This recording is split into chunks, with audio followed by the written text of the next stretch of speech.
নমস্কার। আজকে খুবই গুরুত্বপূর্ণ একটি মেডিসিন আলোচনা করছি। নবাগত হোমিওপ্যাথ এবং হোমিও অনুরাগী বন্ধুদেরকে এই ভিডিও দেখবার জন্য অনুরোধ করছি এবং আমার এই আলোচনা কেমন লাগে বা কেমন শুনছে তারা কমেন্ট করে জানাবে। ফসফরাস দ্য এলিমেন্ট একটি মৌলিক পদার্থ। ফসফরাসের গঠন কেমন হয়?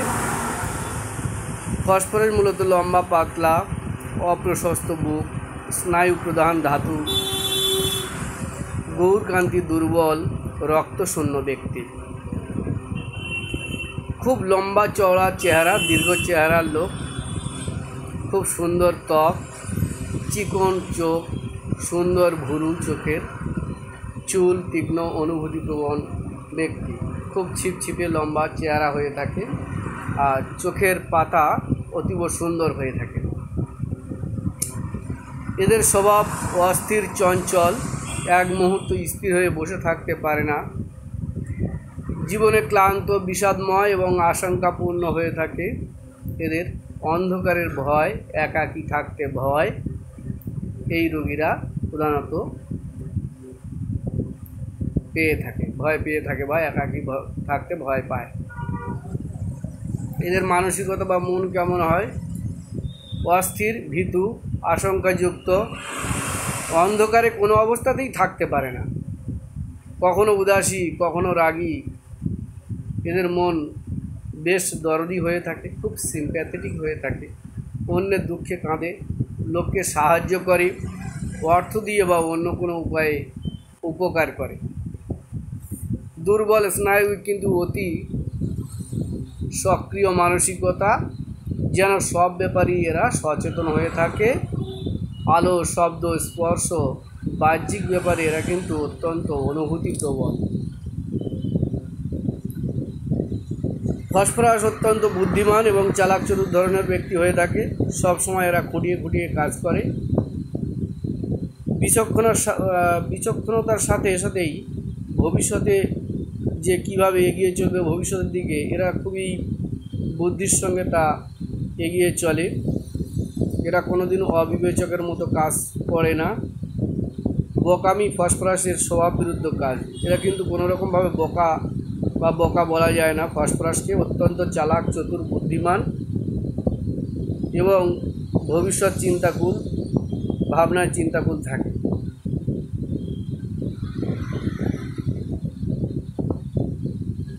ফসফরাস ঝগড়াঝাটি দেখতে পাই না ফসফরাসের মধ্যে। ফসফরাস এগুলো পছন্দ করে না, ঝগড়াঝাটি, গণ্ডগোল, ঝুট ঝামেলা পছন্দ করে না, বরং তাই এড়িয়ে চলে।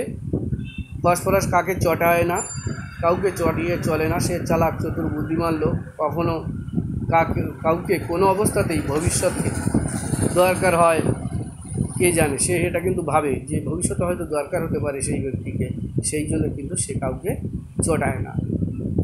শুধু এইটুকু মাথায় রেখে ফসফরাস কারোর সাথে ঝুট ঝামেলায় জড়ায় না বা ঝামেলাতে যায় না।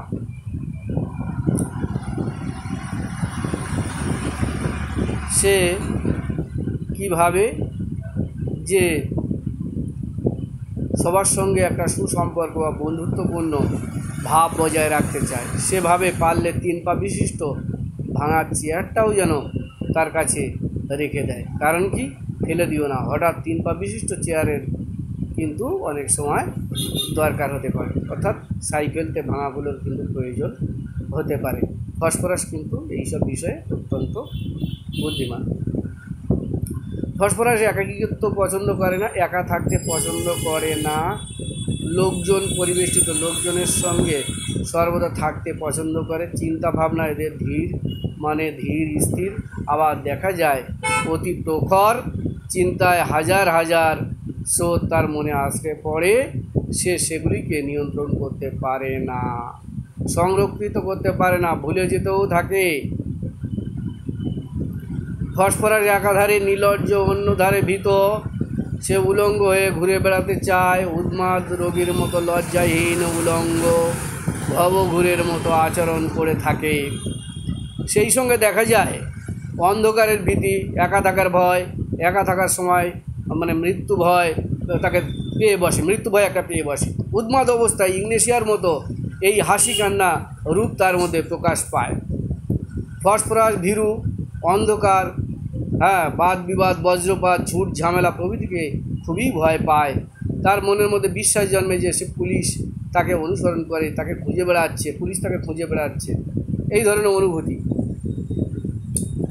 এবারে ফসফরাসের মধ্যে আরও কিছু জিনিস রয়েছে, সে ঝুট ঝামেলা বা এগুলোকে এড়িয়ে চলে।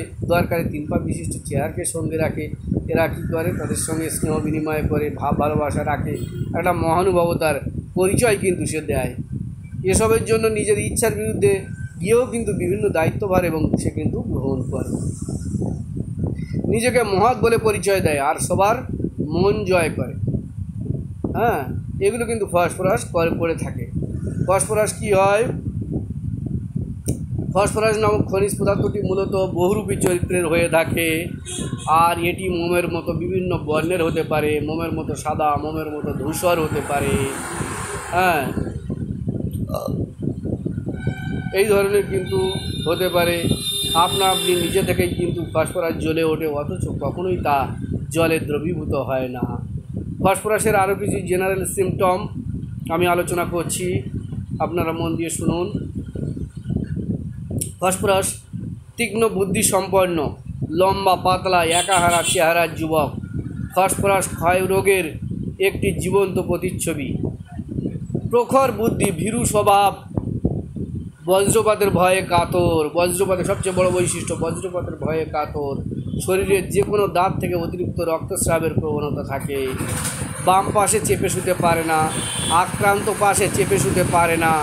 যে পাশে রোগ আক্রমণ হয় সে পাশে কিন্তু এরা শুতে পারে না।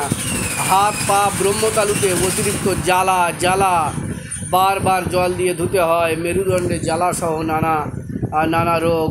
অনেকখানি এরা কিন্তু জলপান করে থাকে। জলপানের কিছুক্ষণের পরে আবার কিন্তু বমি, কন্টিনিউয়াস বমি হতে থাকে। বমি অর্থাৎ ঠান্ডা জল পাকস্থলীতে গিয়ে গরম হওয়ার সাথে সাথে কী হয়, বমি শুরু হয়ে যায়। এরা ঠান্ডা জল বা খেতে পছন্দ করে, বা ঠান্ডা পানীয় খেতে পছন্দ করে, আইসক্রিম খেতে পছন্দ করে।